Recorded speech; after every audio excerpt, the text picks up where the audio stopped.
Hi, and welcome to episode 4 of my Factorio playthrough series.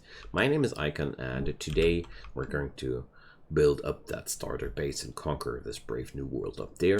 And I'm going to talk a lot about belt management because it's time to do that. And I'm very excited about all this because today we're going to start building a factory for real. And yeah, how can't I be excited? So I would love to see you guys subscribing to my channel if you like this content, because you will get notified about every new release and I will be super happy about every single +1 I see. Believe me, it's real. So what we're seeing here is the biters are starting to attack my premises. I set up a few gun turrets now because the attacks are getting real, but obviously I need one more. The amount of pollution I sum up does aggravate the biters, so I started to build some gun turrets in the time between. Gun turrets are quite hefty in terms of costs. The 40 iron plates and 10 copper plates. For our small wallets, that's a lot of money, because materials in Factorio are kind of like money.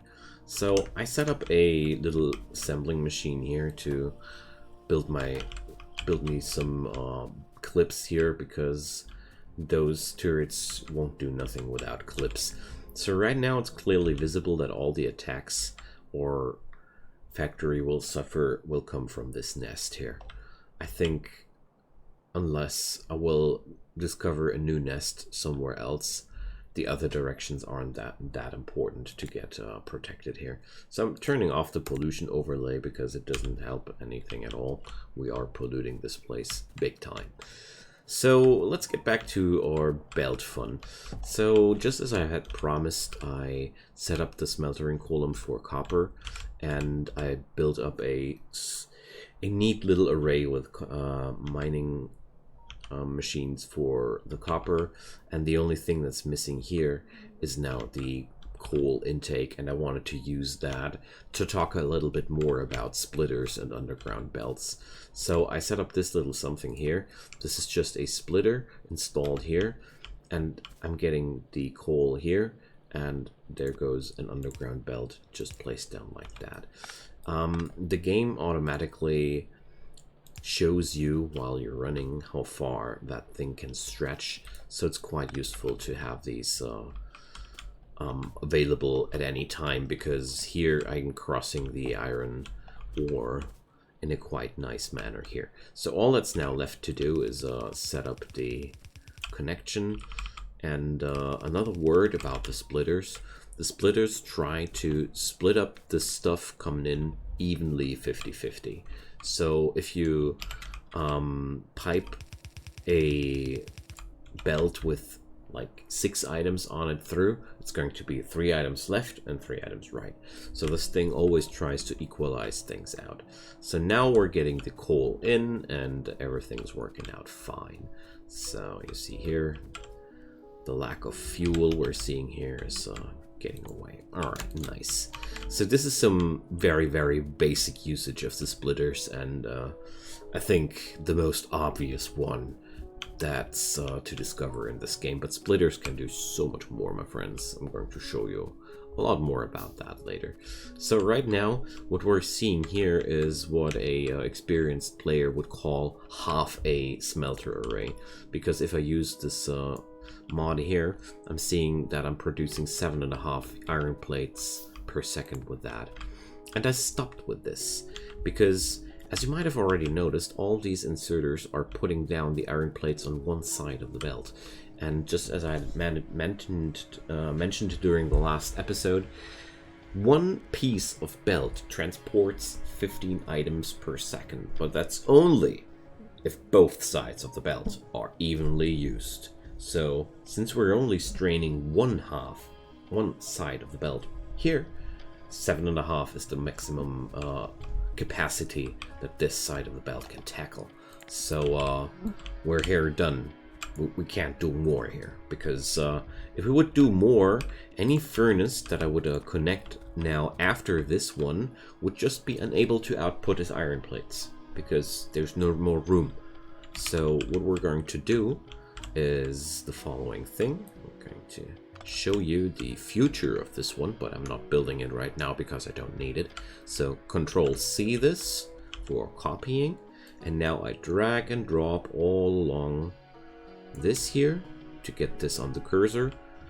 Press R to rotate it, and you see here I get a nice and wonderful copy of this array here.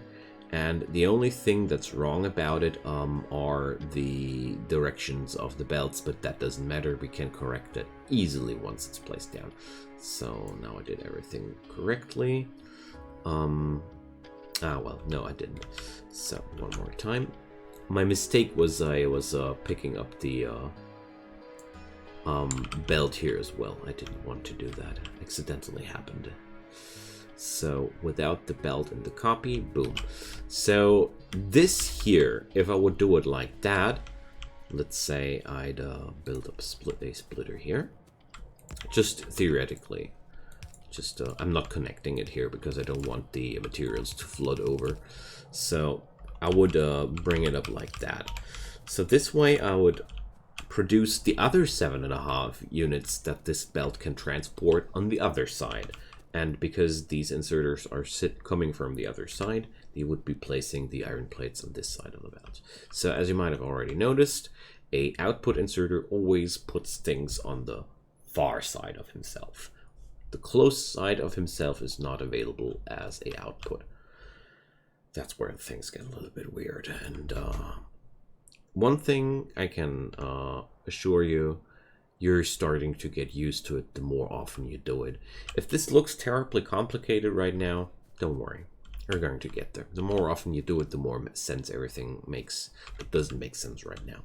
Because right now, I'm talking a lot and I'm explaining a lot, and that might strain your brain. So, before we get another strain on our brain, we're going to expand here a little bit. So, we have all the necessary materials available to make it a real base. So I'm piping through a little bit of stone here because stone is a pretty necessary material for a little bit of this and that in the game. So today's goal up here for my starter base is to create myself a place where I have plenty of assembling machines that produce a little bit of this and that, which I need to further expand. A little bit of a science area which I need to unlock the upcoming things to expand further. And yeah, that's pretty much what I personally do with my starter base. I think opinions are very, very different on that topic. If you would ask 100 Factorio players, I think you would get a lot of different opinions. Alright, so what I'm going to do now is quite simple. I'm going to line up these materials a little bit more neatly together because I want them more up close, because this is pretty much the lifeblood of my starter base.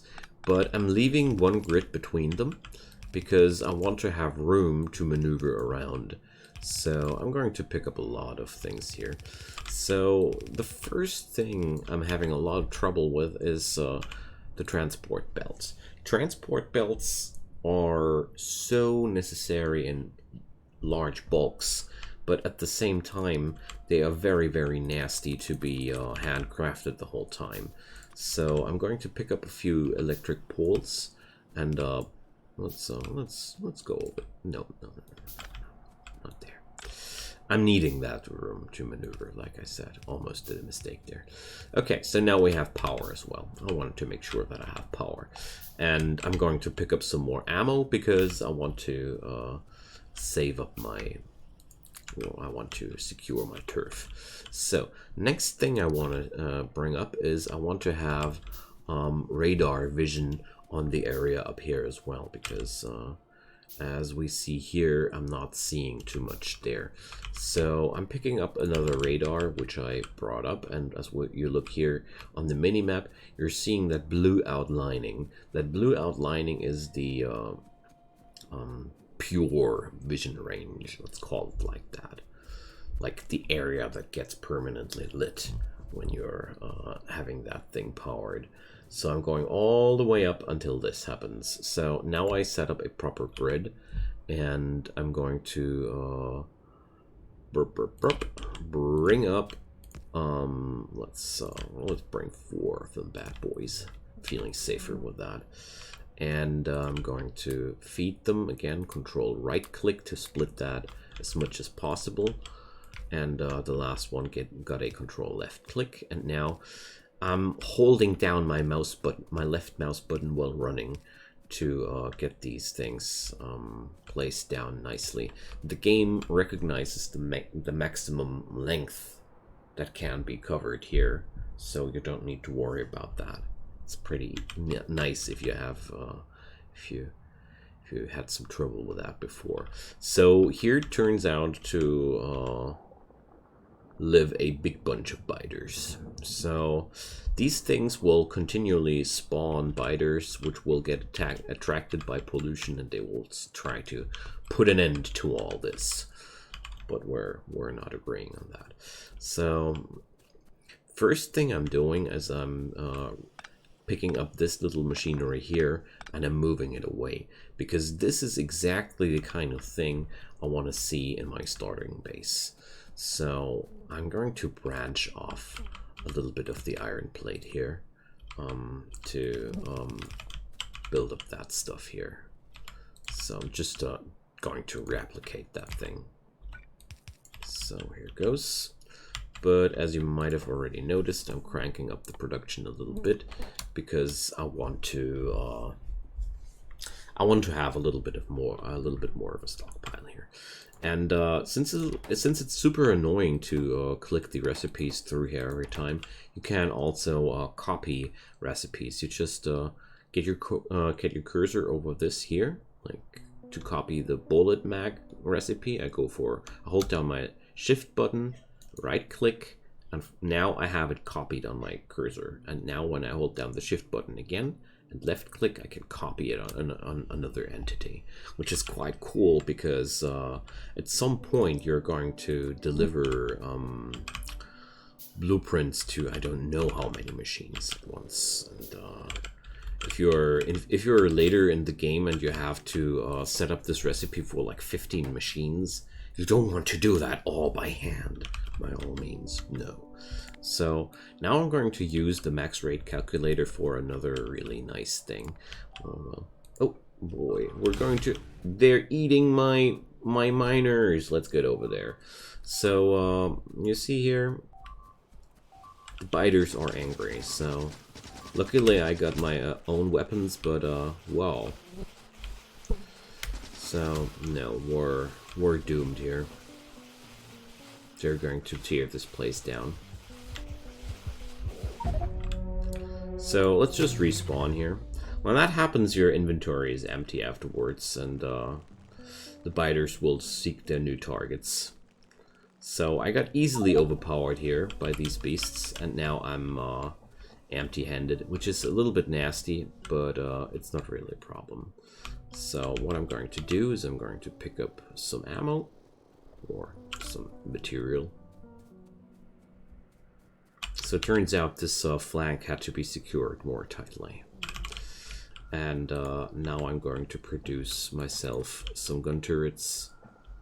And there's no ammo up there, so I have no chance of getting that done. Alright, so this is why I love to play with more interactive biters, because, you know, keeps things a little bit more exciting. Alright, so next step is I'm going to build up some more ammo. I should have kited them down there to my other turrets, but I kind of like lost my head there. Okay, but that's that might happen.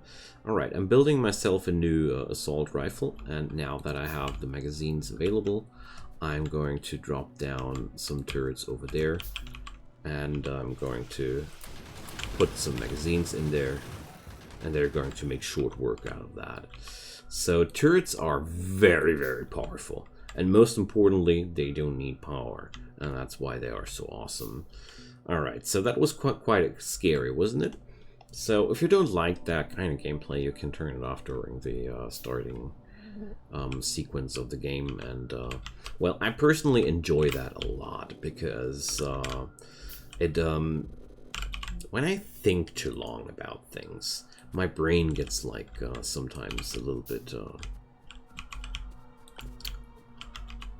I don't know. I stop thinking correctly because I think too much. Like I can use some kind of a vacation from time to time, and that's why I love this kind of gameplay. Okay, so I wanted to bring up this here before we got interrupted. So this MaxRateCalculator can not only calculate what we need. So here we see this item will need 2 units of steel plate per second or iron plate per second, and will output half a clip per second in return. So this is quite useful to know, and of course you can calculate that all on your own with your calculator by looking at these recipes, and you checking out everything if you want to on your own. But I really like these tools as my little helpers. But what I really want to check out is here basic inserters. This program also reads for me out how many inserters of which type are necessary here. So 2.4 for the iron plates, so that means we're actually going to need a real neat little army of inserters here. So I'm building some more things here in between, because when you die your inventory gets emptied completely. But I was like, let's show off what happens when you die. It's also quite healthy to show off these consequences when you make those aliens too angry. Because the wonderful thing is, you know, we didn't really lose anything permanent. So I'm just chopping up some wood because I'm all out of electric poles right now. But that's not too terrible. If you happen to die more often, I would strongly advise you to set up some storage containers with some basics, like some materials, some bullets, some... Well, you can set up your own care package. Okay, so what happened here is I lost my supply of stones, but I don't mind. Let's just hope the beasties are going to leave me alone for a few more minutes until I have set up my ammunition factory. So I'm covering it up like that, and let's build some more chests. And I'm going to drop it down like, oh well, let's make it like this. So I'm going to use some pieces of belt to bring the production of these two factories together. Alright, so I'm going to limit this chest to 2 slots, or well, let's say 3 slots, to avoid a too large amount of production here. Alright, so, but that's looking sweet. The biters keep attacking on this flank, but it seems like my turrets are getting done with that. Alright, so awesome, we're getting things done. Another thing that's on my mind, like I said, are the transport belts, because they are a steady thing which is necessary, or a thing which is always necessary in your factory. So I set up these little things over here, and I'm going to build some turrets in between. And now I'm going to set up something for belts. So transport belts to begin with only need iron. And that's the neat thing about them. They are quite easily produced. So let's produce some assembling machines. I'm single clicking them to make sure that I'm only producing one thing at a time. Because this way the intermediate products are not bundled up in one big bunch. Because if you go like, so I'll show it to you. If I right click on this thing here, I get all the pre-produce of 5 items. So if you really need something quickly in your pocket, only issue orders of 1 thing at a time. Just a note on the side. Alright, so I'm not going this way, I'm going that way. Belts are made a little bit more tricky, but it's not really difficult. So we need an iron gear wheel in between, and this means I'm going to pick up another assembling machine by hovering over this entity and pressing Q, and then I'm going to drop down another bit of these big boys here, and this one will be producing the gear wheels. All right, so I'm going to use the calculator again because I love this tool for what it does. And you see here, let's check back to items per second. This tool gives me a readout what these two machines will need. So 1 iron gear wheel per second and 3 iron plates per second. And the real neat thing here is I see that the amount of iron gear wheels being produced goes equal. So if I would be producing more iron gear wheels, let's give you guys an example. Again, shift right click to pick it up and shift left click to drop it over. So if I would do it like that, you see here, now I would be getting the information that 1 iron gear wheel would be too much. I could use it somewhere else. So long story short, these two are working balanced with each other. So let's see with the inserters. I'm going to pick up the Intel on single machines. So these numbers are always if you want to have a very, very optimized effect. I'm not that optimization crazy right now, so I'm going to stay with 2 inserters and I'm going to ignore that loss of efficiency here. Same goes here. 1.2, so I would need to pick up 2. I'm not going to do that. All right, so let's check out here. And same goes here. 1.2 for the iron plates. No thanks. This here is my first little supply of products. There we go. All right, so oops. I'm going to limit the chest here again. And now let's check out the other things. Underground belts are a product out of iron plates and 5 transport belts. So that's quite a thing. That's a thing we might take advantage of by going over here, picking up another assembler, and just going to use what I'm producing here, and I'm going to put it into this machine. So set up the inserters like that, and on these things here, the amount of inserters I would need to put up a maximum production would be just insane. So basically, whenever the raw cost of items gets surprisingly high, like check this out here, 17.5 iron plates, it's quite something.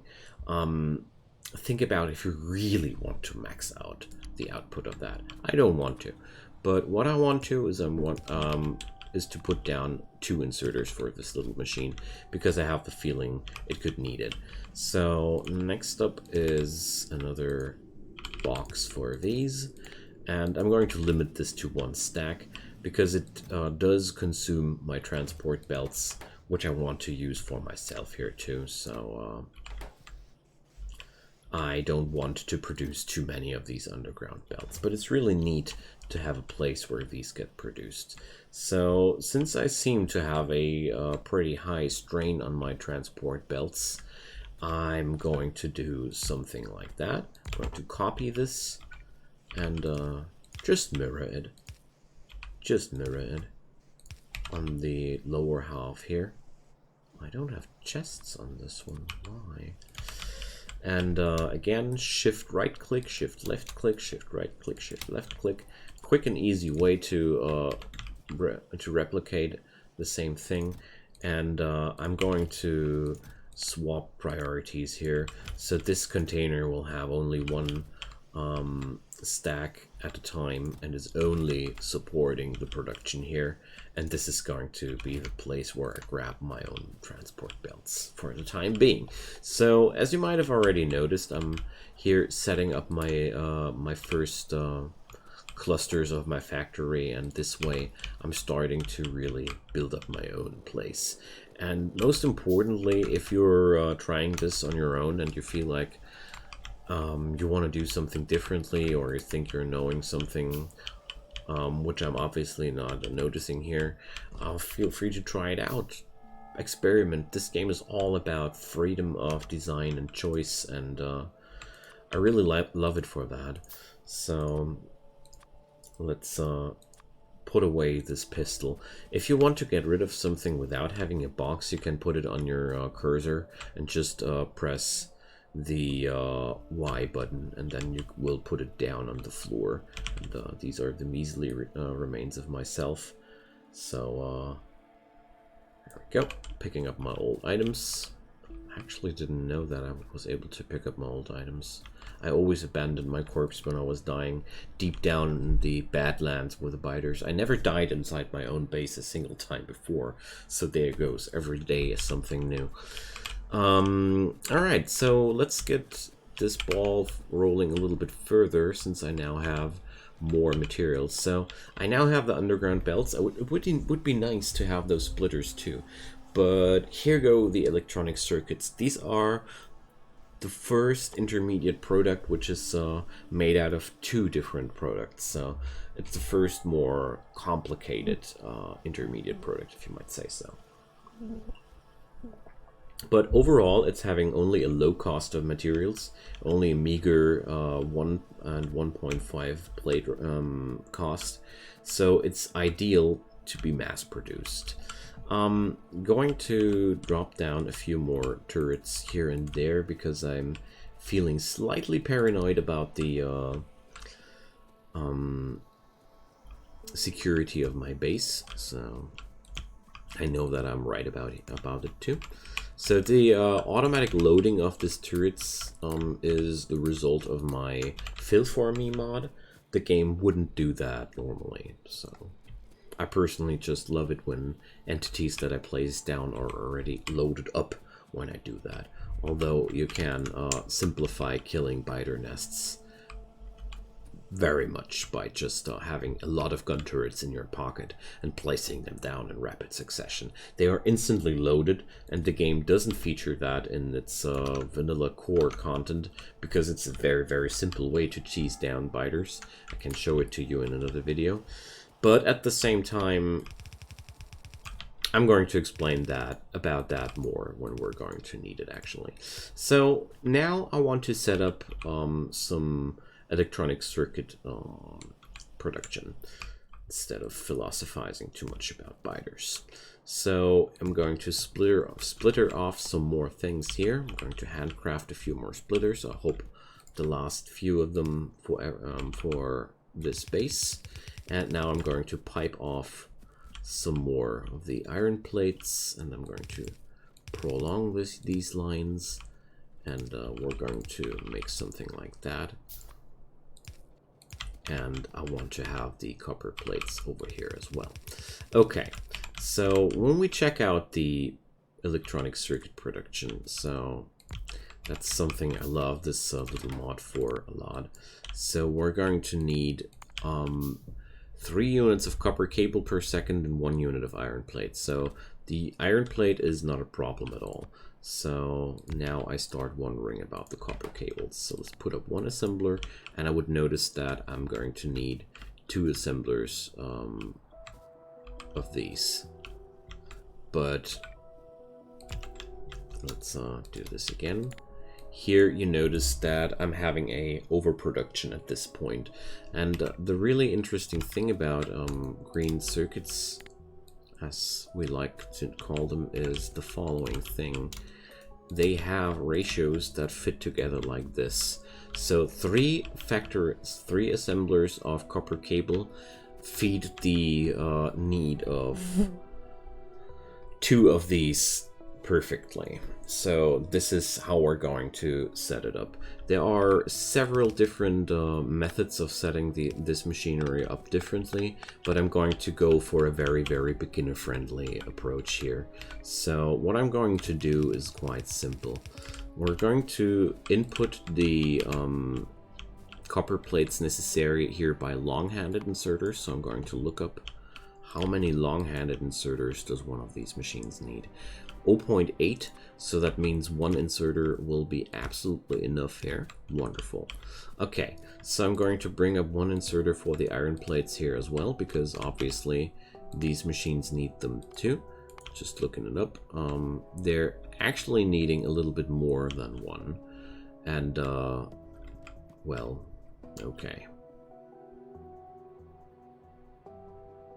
Unfortunate. So I'm not going for the overly optimized approach here either. So I'm okay with these machines not working optimally yet. So when you're designing your starter base, don't try to do too much perfection right away.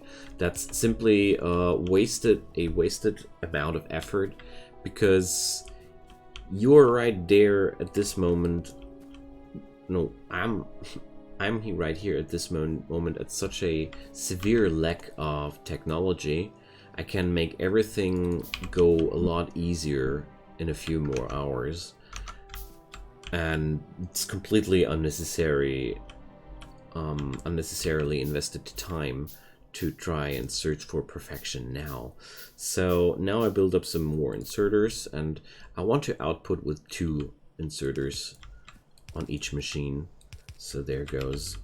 Alright, so I'm going to output my electronic circuits with red inserters, but as we see here, we're having a little bit of a problem. There's no more space to go with, so I'm going to use a little trick and use this side here to output my green circuits. There we go.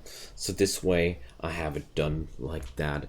And this is by no means an ideal thing to work with, but you could replicate it several times and produce more of that. So now we're having a production of 2 green cards per second. I think that's a pretty good start to go.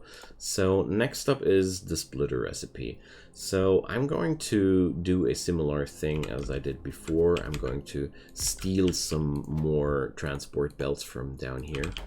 So splitters are made out of let's produce a few more inserters. Oh, wait a sec. There's one thing I can do which will help me so much.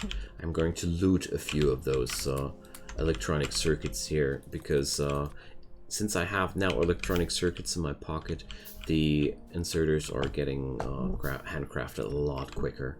Okay, so this recipe now only thirsts for electronic circuits, so we're going to give this machinery electronic circuits, but I'm going to deliver them over a splitter, because I want to make sure that I have the option to lead these here into some other direction too, because it would be a shame if only one portion of my starter base had access to the electronic circuits, because you might have already noticed that these are a common ingredient. I mean, we're producing high-tech machinery here at some point, so it's clear that we need these things. Alright, so now I have a place which builds me transport belts, splitters, and underground belts, and that's really, really awesome. So the next up on the platter is a place which builds me inserters, and you see here there is a certain amount of repetition in it. So I'm going to build the rest of this place during the next episode though, because I think we're on a good way here to close this episode off. There's been a lot of content. I already died once, and yeah, so we're going to finish the starter base during the next episode, possibly going to need another one. I'm not sure how quickly I get it done, since I'm explaining so much. I can't really measure how much time I'm going to need beforehand. Anyways, so thank you so much for watching. I hope you're having a good time here. I certainly do. And feel free to drop me some comments down below as usual. If there's anything on your mind, more questions or whatever, I'd love to speak with you about this game a lot. And also, like I mentioned before, leave a subscription if you haven't already done it the moment before, because it means really, really so much to me, because more subscriptions means the machine god Google does recognize me a little bit more. So if you want to help me, I would be very, very happy about that. So enough of that. I hope you're having a fine time, and we're going to see each other on episode 5. And until then, goodbye.